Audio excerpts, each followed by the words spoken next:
After my wife died, I told my children we'd divide everything fairly. What I didn't tell them was that I'd rewritten the will the day before she passed. When the lawyer read it, half the room went pale. The other half clapped. My name is Walter Smith. I was 72 that spring. I built houses for 4 decades and ran a small crew until my knees told me to stop. I kept a garden behind my place because I liked food that came from my own dirt. My wife Helen kept the books for the company and for our home. She told the truth even when it hurt. We were married 50 years. She died holding my hand. I had 2 children, Andrew and Nicole. I loved them. I tried to raise them on simple rules. Work hard, tell the truth, carry your own weight. Over time, I saw other rules in them. Andrew learned to speak like a man closing a deal. Nicole learned to make a plan and to avoid the part where she paid for it. I told myself they were tired and worried, not selfish. I wanted to believe that. After the funeral, I made tea in a quiet house. The kettle sounded too loud in the empty room. I looked at the sink where Helen used to stand and rinse fruit. I held the mug until it cooled, then called the kids in from the living room. They came in with the door half open and their eyes already on other things. Andrew wore a navy suit. The tie was loose. His phone was in his hand, face down, like he wanted to touch it every few seconds. Nicole wore a soft gray dress and a sweater. She smelled like the sweater had been pulled from the back of a drawer. Her hair was up in a tight clip. Her phone never left her purse, but I could see it in her head. We'll divide everything fairly, I said. No fighting. No rush. Andrew gave a short nod, already halfway into a plan. Rest up, Dad. Momentum matters. If we move fast, it won't get messy. I let that sit a moment before answering. We'll take our time. He smiled, but it didn't reach his eyes. Memories are fine, but equity pays the bills. Nicole touched my arm, then looked at the oak cabinets. Andrew's eyes moved across the room to the frame on the wall, the deed to the lake house where we spent our summers when the kids were little. It meant something to Helen, so we kept it where we could see it. The safe beside the pantry sat half hidden behind a stool in a bag of soil. Andrew's eyes hit it and moved on. Nicole noticed the soil bag and asked, "You still growing rosemary?" "Yes," I said. "It's in the far bed." Neighbors came and went. People cried and told good stories. Some avoided the kitchen, which had been my wife's place more than mine. I kept handing out plates and refilling glasses. I answered questions I did not hear. When the house finally emptied, I washed 2 mugs I had not used because I needed to do something with my hands. Andrew came back in and stood where Helen used to stand. "We'll make a plan, Dad," he said. "You should get rest tonight." He smelled like aftershave he wore for job interviews and funerals. He spoke like a man finishing a call with a client who agreed to the numbers. Nicole hugged me, then checked the window in the driveway. "I'll come by tomorrow," she said. "I'll bring food. You shouldn't be alone too much." "I'm fine," I said. I was not, and we all knew it. They left through the front door, and I heard their shoes on the porch boards and on the concrete. The porch light came on at 8, same as always. I took a step toward the hallway and stopped. I stood and listened. I wanted to hear them comfort each other. I wanted to hear my children talk like the people I still believed they were. I heard their voices drop in the driveway. I could not make out the words yet. I wiped my hands on a towel and went to the porch. I told myself I would only step out to turn the flag bracket so the wind would not catch it. I told myself that, and I stepped outside to hear what they thought I could not hear. I stood near the flag bracket and faced the street. The air was cool and dry. The neighborhood was quiet. Andrew and Nicole stood by Andrew's car with their heads close. I heard my son first. "He won't last the year," Andrew said. His voice was steady. "We need to simplify things while he's open to it." Nicole said, "Start with the accounts. If we sell the lake place first, I can clear the visa. Then we can list the house. The garden will photograph well for a listing. The house can wait," Andrew said.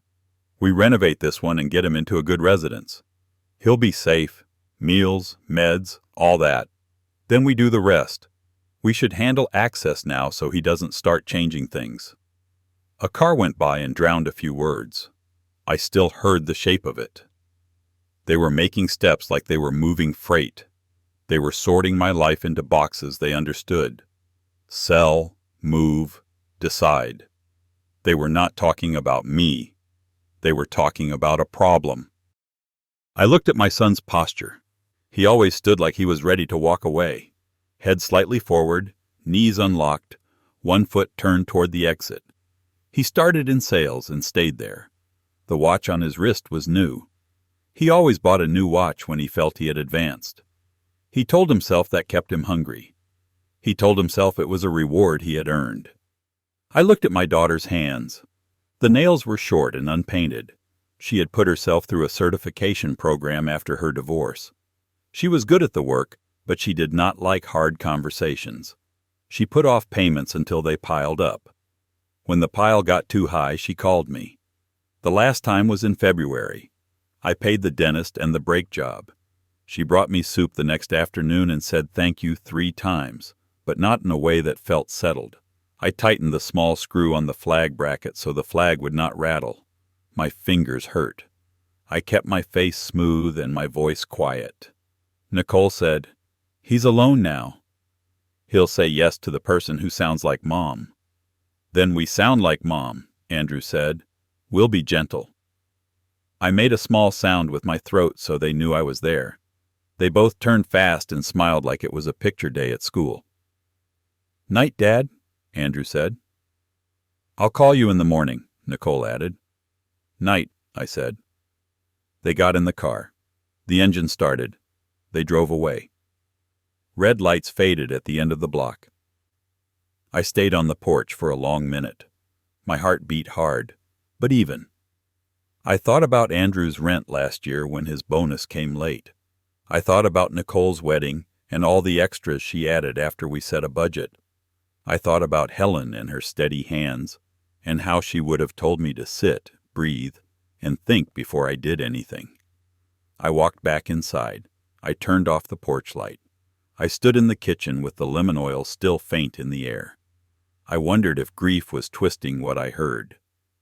I wondered if I was being unfair. Then I remembered the night before Helen died. I remembered the small key she pressed into my palm. I went to our bedroom to get the cookie tin and the key she had given me. The cookie tin was at the back of my dresser drawer. It was blue with a picture of a town square on the lid. Helen used to keep buttons in it when we were first married. Later, she kept other small things there. I opened it and found a handkerchief with her initials, a dried sprig of rosemary from the garden, and the small key on a red ribbon. She gave me the key the night before she died. The nurse had turned down the lights. The hall was quiet. I sat in the chair by Helen's bed. Her breath was shallow. She woke and looked at me. "You still here?" she asked. "I am," I said. She smiled. "Good." She moved her hand under the blanket, pulled out the key, and put it in my palm.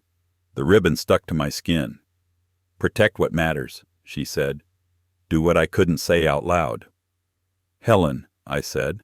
I wanted to tell her she did not have to worry about anything. I wanted to be strong with words. She shook her head. "I know our children," she said. "They have good in them. They also want easy answers. You never wanted easy answers. Stay that way." "I'll take care of them," I said. "Take care of the garden," she said, "and the place by the water." "Keep your word, not theirs." "I promise," I said.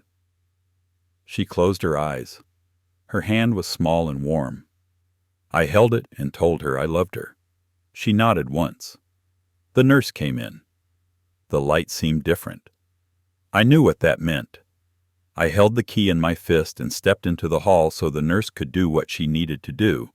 When I opened my hand, there was a small mark from the key on my skin. Now, in my bedroom, I held the key again. It matched the small box at the credit union 2 blocks from the hospice. I had opened that box with my lawyer a week earlier, when Helen could still say yes or no to the important parts. We made decisions together. We kept them quiet. We did not tell the children. We did not discuss it with anyone else. We did it because we knew the shape of our family. I am not proud of that, but it is true. I put the key in my pocket. I looked at our bed. Her pillow was still where she left it. I smoothed the fabric with my hand. I stood there until the room felt too tight. Back in the kitchen, I took the lemon oil from the cabinet and oiled the dining table the way she liked. Straight lines, no circles. I set 3 plates and 3 glasses. I made a list on a small card. It was not a legal list. It was a simple list of what matters. Stay in the house, keep the lake place, protect the garden, help the grandchildren, keep control of my day-to-day, decide my own care. I put the card in my pocket.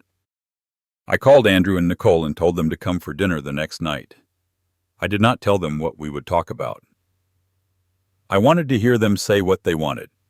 Plain. I wanted to look them in the eye and see what I was dealing with.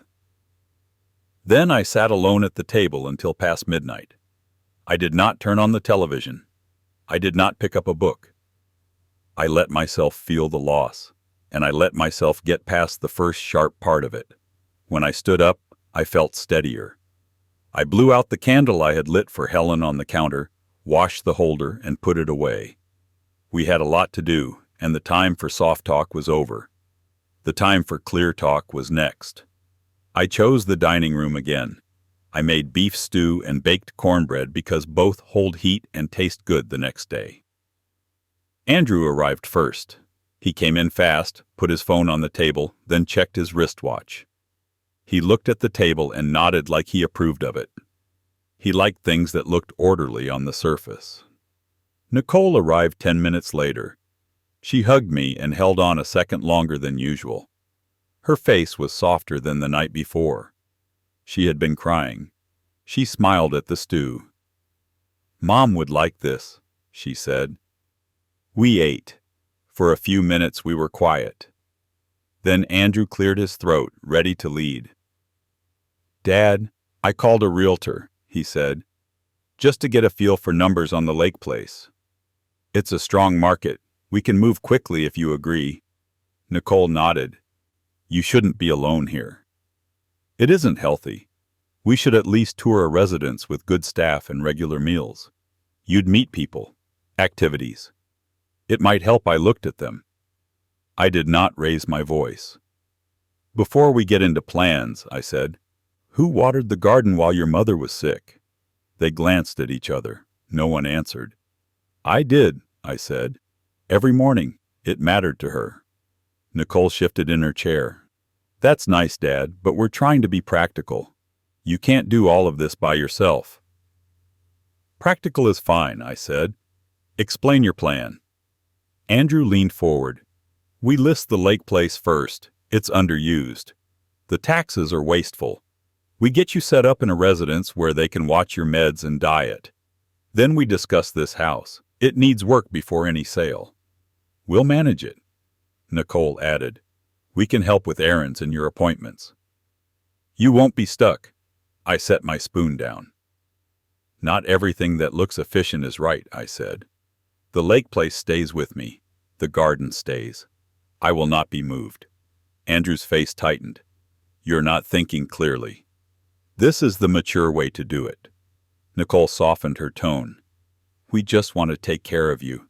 I looked at Andrew's phone on the table. A message flashed and faded. I did not read it. I looked at Nicole's hands. She twisted her napkin. I thought about the times I had shown up to help both of them and how, after a day or two, they acted like nothing had happened. I thought about how I had allowed that pattern because it kept the peace. "I heard you last night," I said. Silence. Andrew's eyes narrowed. Nicole looked at the window. "You were worried," I added. "I heard the part where I won't last the year. I heard the part about starting with the accounts." Andrew sat back. He tried to smile. "We were scared. We were trying to figure it out." Nicole reached across the table. "Dad, let us make this easy." I felt the small key against my leg. I did not take it out. I kept my hand on the table. My voice stayed even. I like easy, I said, but we will be doing this my way. Andrew exhaled like a man who had lost a small sale. Then tomorrow we'll... No, I said. I stood and gathered the plates. Tomorrow I'm busy. Busy with what? He asked. I turned on the water. The faucet ran hot. I washed the bowls. Planning, I said. The room went quiet. They did not know what I meant. Dad? Nicole asked, careful. Noted, I said, and I let that be the end of it for the night. After they left, I stood at the sink until the water turned cold. The house felt smaller with the lights off, but the quiet helped me think. I wiped my hands on a towel and looked through the window toward the garden.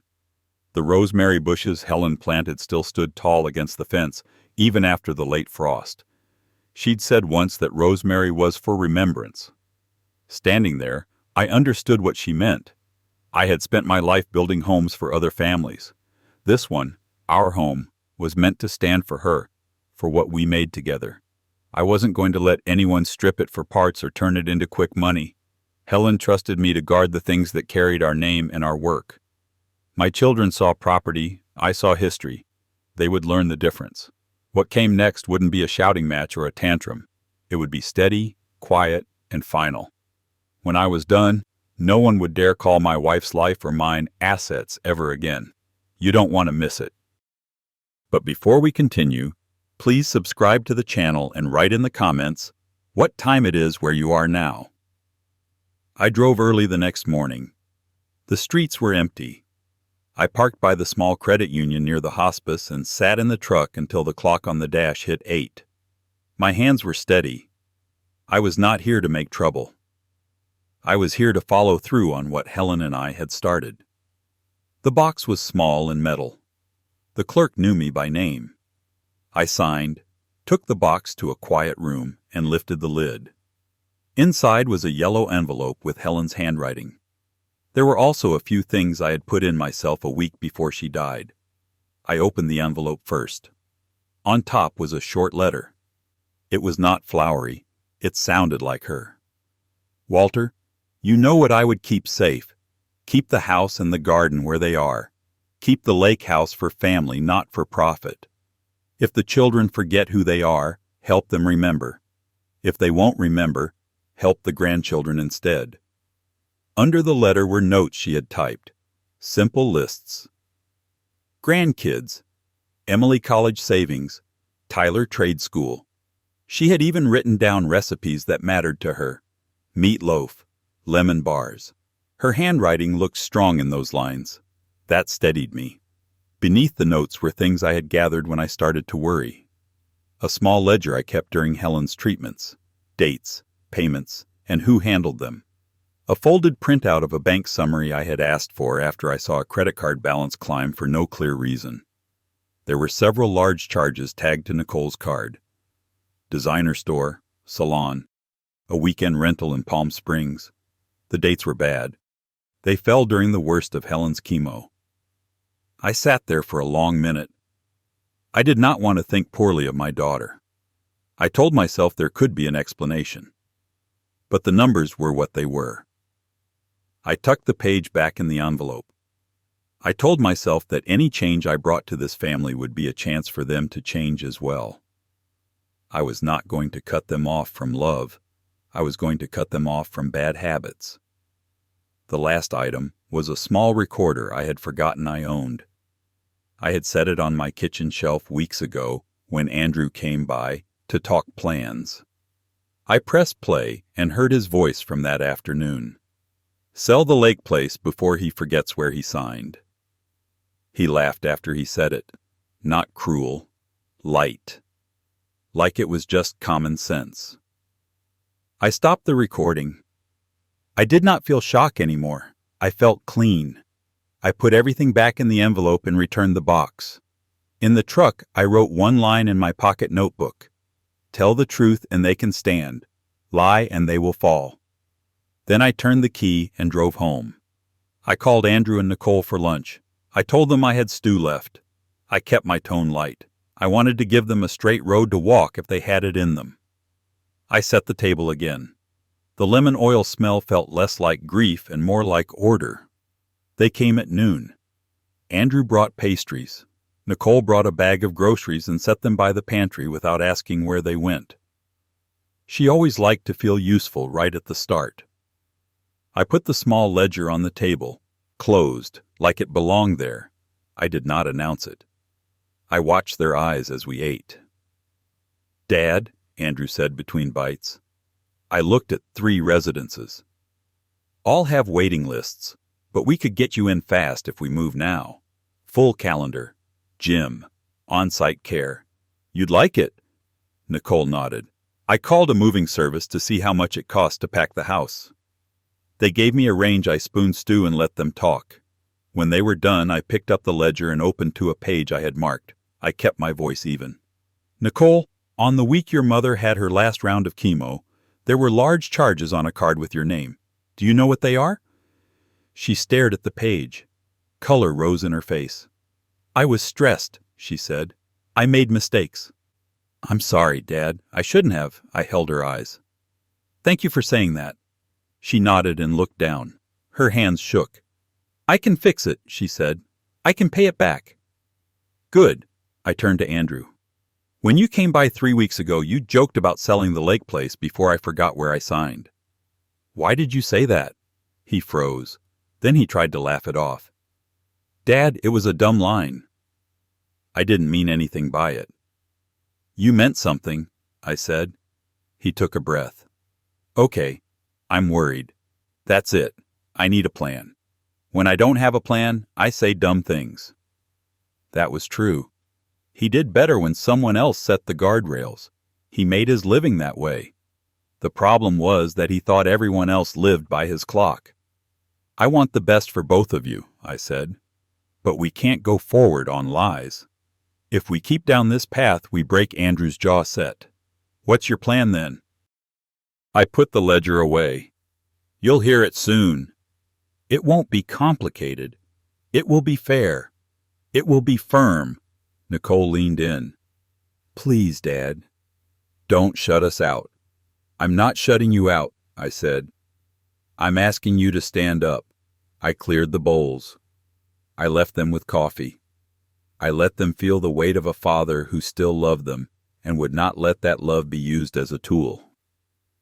When I came back, neither of them had finished their coffee. Andrew wasn't smiling. Nicole's eyes were wet. "Tonight," I said. "Come back for dinner with Emily." "I want her here." "Why?" Andrew asked.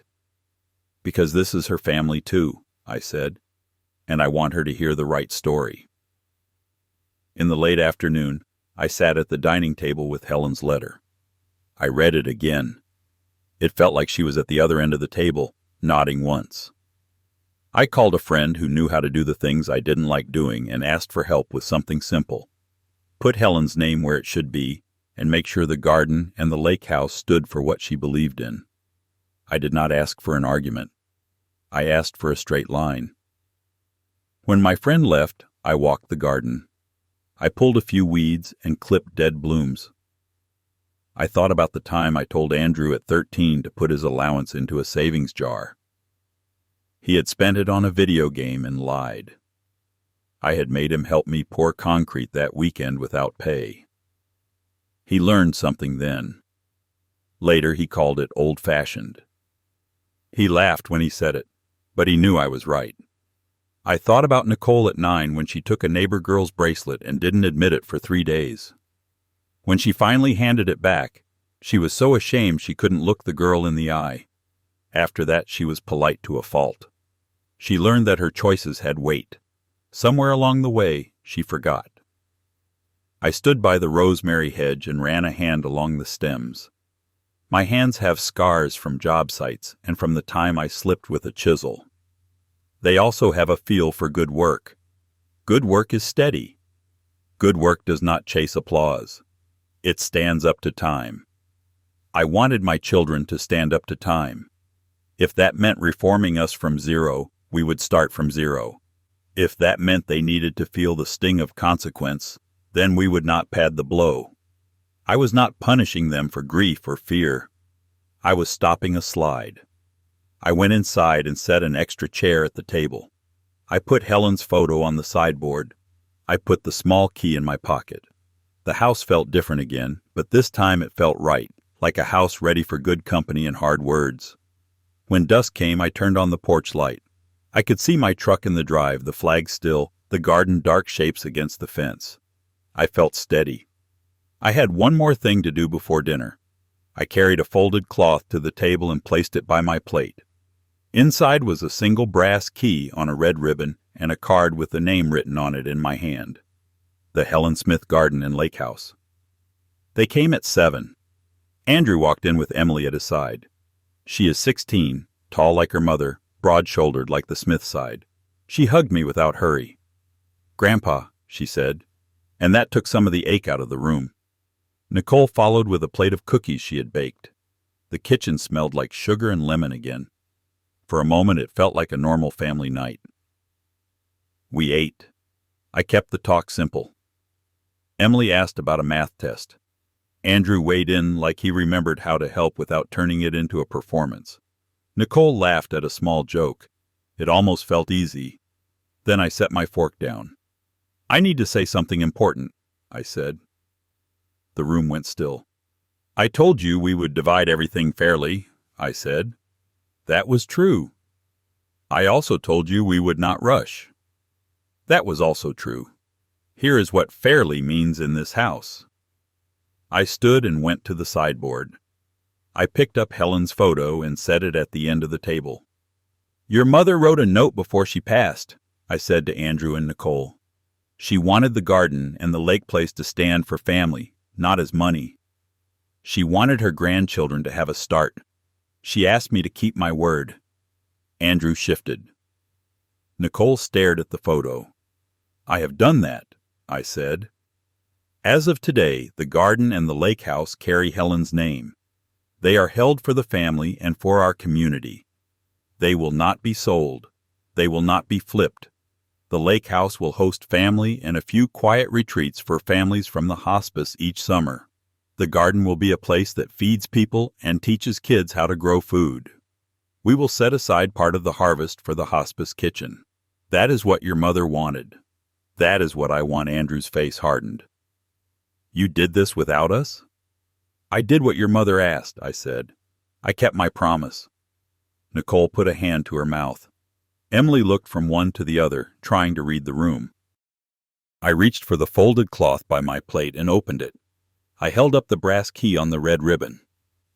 "Emily," I said, "this is the key to the lake house workshop. I want you to learn to use the tools. I will teach you this summer. You will help me keep the place in shape. You will help me prepare it for the families who come. This is yours to use with me. When I am gone, you will hold it for the next generation." Emily's eyes filled. "I won't lose it," she said. Andrew stood. "Dad, this is insane." "You can't." "I can," I said, and my voice was calm. "And I have." He knocked his chair back. "You're cutting us out." "I am cutting out bad ideas," I said. "I am cutting out shortcuts." "You still have a place here. You will have to act like you understand what that means." Nicole's face was pale. "Is there anything left for us?" "There is plenty," I said. "There is a name to honor. There is work to do. There are grandchildren to help. If you want money today, you'll be disappointed. If you want a family tomorrow, you'll be proud." Andrew stared at me like he didn't know me. Nicole stared at the table. Emily, brave as her grandmother, reached across and rested her fingers on the key. "This isn't over," Andrew said. "You're right," I said. "It's just beginning." Andrew came back the next morning before I'd finished my coffee. He didn't knock. He pushed the door open and walked straight to the dining room like he owned it. His face was tight. He carried himself like a man who had just lost a bid and wanted someone to pay. "This stunt," he said. Ends today. I set my cup down. Lower your voice. He didn't. You embarrassed me in front of Emily. You made me look like a child. You did that, I said. He knocked a chair with his hip, hard enough to send it scraping across the floor. The sound bit at my nerves. He pointed at Helen's photo on the sideboard. Don't use Mom against us. I'm standing with her, I said. You're standing against her. He laughed once, short and mean. You always pick the dramatic line. Here's a practical one. You need help. You won't manage the house. You won't manage that lake place. You will get hurt out there. When that happens, I'll be the one who has to clean it up. I looked at him. This was my son, the boy who used to stand on my boots while I walked him across a job site so he could be tall.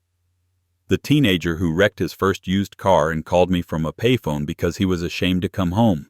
The man who now sounded like a stranger. If you keep this up, he said, breathing hard, Emily won't come here either. Something cold moved through me at that. Emily had done nothing but show up with kindness and a steady hand. She had touched the key like it mattered. I kept my voice level. Don't use her, I said. Don't make her a tool. He flinched. You made her part of it. I made her part of the work, I said. Nicole came in halfway through. She stood behind him and put a hand on his arm. Stop, she said. Please. He shook her off. He's playing you too. I pulled out a chair and sat. I won't be threatened in my own house, I said. You can calm down or you can leave. He didn't sit. He stared at me like he could make me bend through will alone. When he saw I wasn't moving, he turned and left. The door slammed hard enough to rattle the frames. Nicole stayed.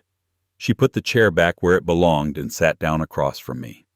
Her eyes were damp. Is this the only way? She asked. It might be, I said. I wish it wasn't. I meant it. I wanted better for him than this, for all of us. But I also knew that wishing never built a house. Work did. By afternoon I knew what Andrew had done. Word travels fast in a small town. A neighbor told me he had seen Andrew leaving a local office with a tight jaw and a handful of papers. I didn't need the details. I could feel the angle. He was trying to force my hand. I went another way. I called the hospice director, Mrs. Alvarez, and asked if she could stop by the house. She came with a folder and a face that understood grief and families as a single subject. I made coffee. She sat at our table like she had before when Helen was sick. I want this place to feed people, I said, nodding toward the garden. And I want the lake house to give families a quiet weekend they wouldn't get otherwise. Can we do that? We can, she said. If you stand by it. I will. We took a slow walk through the garden. The soil was dark and ready. Mrs. Alvarez asked me what grew best where. I showed her the beds Helen had drawn on a piece of graph paper. We talked about planting days, volunteers, and a sign with Helen's name. Nothing fancy, just true. We talked about a small schedule for summer weekends at the lake house. 2 families a month. Simple meals, clean sheets, quiet rules. As we walked back toward the house, Mrs. Alvarez touched my arm. Be ready, she said. Families don't always like when the story changes. I know, I said. I'm changing it anyway. That same evening I called Emily. I told her we were putting up a sign on Saturday. Bring your work shoes, I said. You're picking up a shovel. She laughed. I already picked it out. Nicole texted to ask if she could come help too. She didn't mention Andrew. I told her where to park and what to bring. Gloves, a hat, water. Neighbors saw me digging post holes by the fence and came over to ask. I explained the plan in a handful of sentences. Not a speech, just the facts. Their faces warmed. One offered lumber, another offered seedlings. I slept that night with a clear mind for the first time in weeks. I knew Andrew would push. I knew he would try to make noise.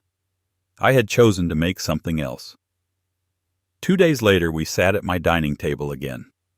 This time it wasn't just family. Mrs. Alvarez sat with us. So did Pastor Green from down the street. I had asked them both to listen, not to judge. We kept it simple. Before they left, I asked both to be present when Mr. Klein read the will on Thursday.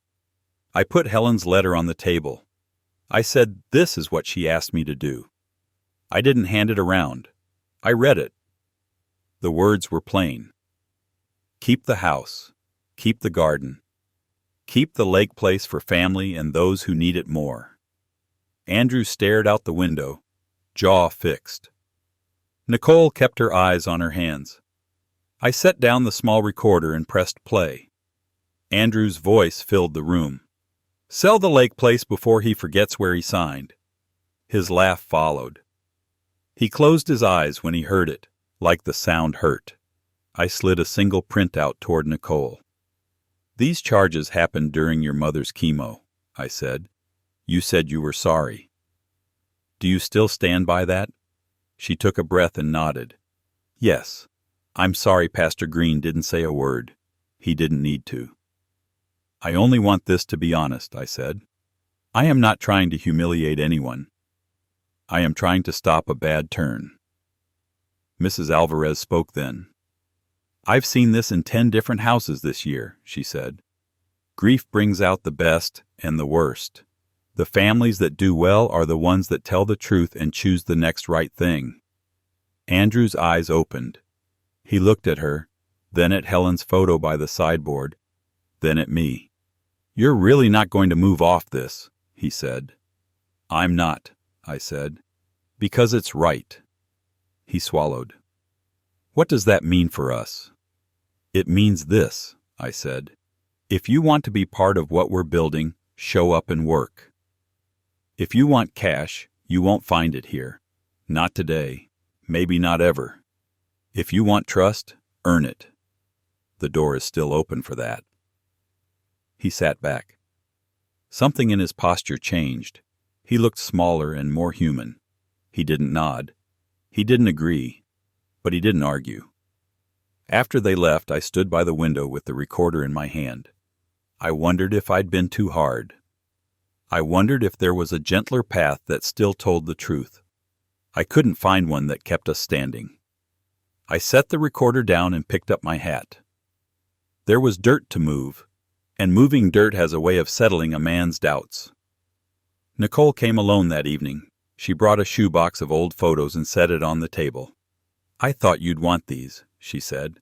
"It's Mom at the lake." We went through them, Helen in a sun hat, the kids in life jackets, me on the dock with a fish I pretended was bigger than it was. We laughed quietly. Then the room went still again. "Dad," Nicole said, "Andrew's angry. He says you've turned Emily against him." "Emily saw what she saw," I said. "I didn't tell her what to think." Nicole picked at the corner of the shoebox. "He wants me to talk you into undoing this." "He says you're being cruel. Do you think I am?" I asked. She shook her head. "No, I think you're being stubborn. But I also think you're right about what Mom wanted." We sat with that for a moment. She took a breath and looked up. "Can you give us a way back?" she asked. "A real one?" "Yes," I said. "Come Saturday. Bring work gloves. Stay the day. Help us put up the sign. If you still want out after that, say it to my face when the sun goes down." She almost smiled. "That's very you." "It's the only path I know," I said. "Work beside me, then decide." She stood to go. At the door she turned. "What about Andrew?" "The same offer," I said. "No more closed-door plans. No more whispers in the driveway. If he wants to be here, he stands here." She nodded and left. I watched her cross the yard. I thought about whether I was doing the best I could. I knew I was not perfect. I knew I was old and set in my ways. But I also knew Helen had asked me to protect what mattered, and this was the only way I trusted. I wasn't closing the family. I was reopening it under rules that could hold our weight. I turned off the porch light and went to bed. Saturday was coming, and with it a test I hoped we would pass. Saturday came clear and dry. I set sawhorses by the fence at dawn and laid out the sign face down on a blanket. The letters were simple. The Helen Smith Garden. Below, a smaller line, for family and neighbors. Emily arrived first with work boots over her shoulder. Nicole pulled in next with a tray of sandwiches and a case of water. Mrs. Alvarez came with 2 volunteers. Pastor Green brought a post hole digger. I handed out gloves and kept my word short. We marked the holes, set the posts, and poured dry mix. Neighbors wandered over. One brought a bundle of seedlings. Another came with a rake. Nobody asked for speeches. Everyone knew what they were building. Andrew showed up last. No tools, no hello. He stood at the edge of the yard and watched. When he finally walked in, he stopped by the sign and looked at the blanket like it offended him. "You're really doing this," he said. "Yes. This is not how family works. It's how this family will work." He looked at Nicole. "You're on his side now?" She didn't pause. "I'm on Mom's." He turned to Emily. "You don't understand what he's taking from us." Emily answered without flinching. "He's giving us work." I handed Andrew an extra pair of gloves and a shovel. "Dig or step back," I said. No third option. He held the shovel for a long second, then set it down. "No." He stepped away. We raised the sign at noon. The 4 of us, me, Nicole, Emily, and Mrs. Alvarez, lifted together while Pastor steadied the posts. I screwed the brackets in, one by one. When I tightened the last screw, the yard went quiet on its own. The wood sat straight. The name read clean. People clapped, not loud but long. Andrew stood outside the fence now, jaw tight, hands empty. I faced the group and read 2 lines from Helen's letter. No story, no flourish. Just her voice on paper asking us to keep the garden and the lake house for family and those who needed a hand. After, I turned to Andrew. "You're welcome here," I said. "Same as anyone. Show up, work, respect the place." He didn't answer. He left without looking back. That evening, I put 2 plain envelopes on the dining table. One had Andrew's name. One had Nicole's. I sat at the head of the table with Helen's photo at my right hand and an old kitchen timer in front of me. I set the timer for 15 minutes. When it rang, the talk would be over. Sharp lines hold. They came in together, no small talk. They took their seats like a ritual they didn't enjoy. I slid the envelopes across. "Read them." Andrew opened his. It held 1 sheet. "Andrew, no loans, no advances, no sales, not for a year. If you want a place here, show up every Saturday, 8 to noon. No exceptions. After a year of steady work, we'll talk about the future again. Until then, you are a guest with responsibilities, not an owner with demands." Dad. Nicole read hers. Nicole, "You apologized. Thank you. Make it right. Every other week you handle the grocery run for 3 families from hospice who need it. Receipts in the jar by the stove. I'll cover the cost this year. You show up in person. Bring Emily if it's right with her parents." Dad. Andrew looked up first. "You think chores make you a king." "Chores make us a family," I said. He pushed his chair back an inch. "You're punishing me." "I'm protecting you from yourself," I said, "and I'm protecting this house." Nicole folded her paper and put it in her purse. "I can do mine," she said. "I want to." Andrew tapped the edge of the table. "And if I refuse?" I nodded at the door. "Then you refuse." "And the lake house?" "Still ours." "Still off the market. You'll be invited when you earn the invitation." He stared at the timer as it ticked down. The bell rang. I stood and collected the envelopes. "Last word," I said. "This is the best I know. If you have better, show me with your life." He left without taking the paper. Nicole hugged me before she went. It wasn't a long hug. It was a steady one. By Thursday afternoon, we sat in Mr. Klein's larger conference room. I'd asked for witnesses, Pastor Green, Mrs. Alvarez, and 2 neighbors who knew our family's history, along with my sister and Emily. Helen's photo was in my pocket. Mr. Klein read the will the way men read instructions, steady without drama. The garden and lake house carried Helen's name and purpose.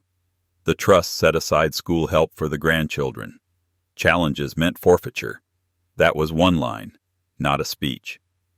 Andrew went pale. Nicole's face drained. Across the table, Pastor Green started clapping. Mrs. Alvarez joined. The neighbors followed. Emily clapped once before she caught herself. The room split cleanly, half silent and stunned, half hands together. Mr. Klein closed the folder. "That's it," he said. I stood.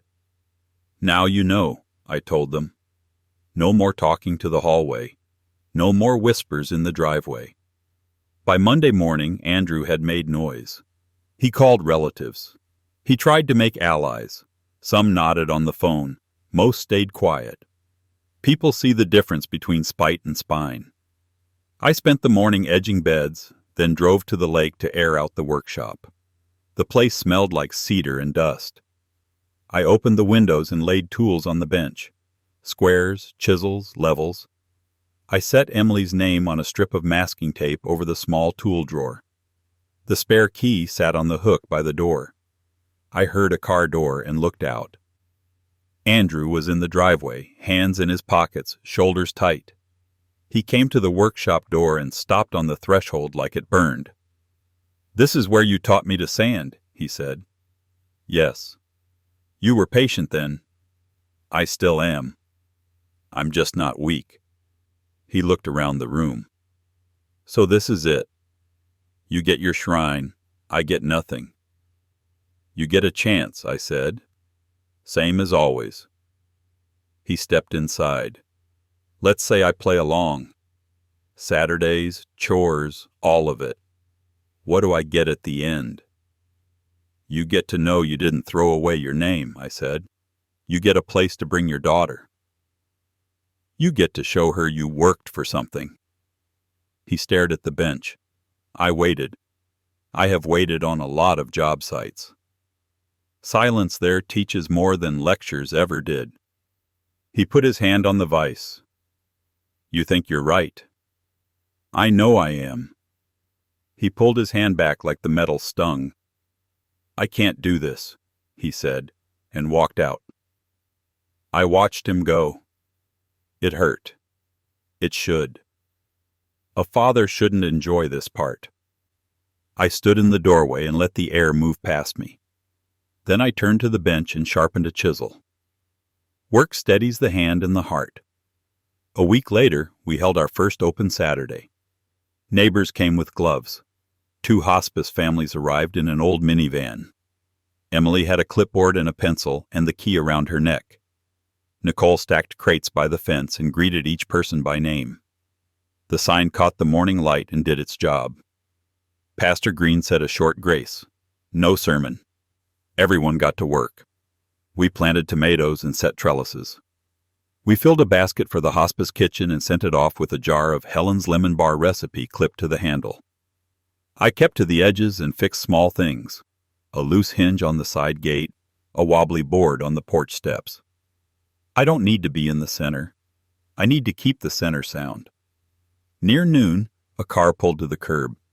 Andrew stepped out in work boots and an old team sweatshirt I hadn't seen in years. He stood at the fence for a long minute, then opened the gate and walked in. He didn't look at me. He went to the tool rack, took a shovel, and found an empty row. He put the shovel in the ground and started to dig. No speech, no deal, just the sound of a blade going into soil. Nicole saw him and wiped her face with her sleeve. Emily kept writing names and assignments like this was always the plan. He worked straight through lunch. When the sun slid, he put the shovel back, touched the sign with 2 fingers, and left without a word. I didn't stop him. I didn't pat his back. I let the work speak.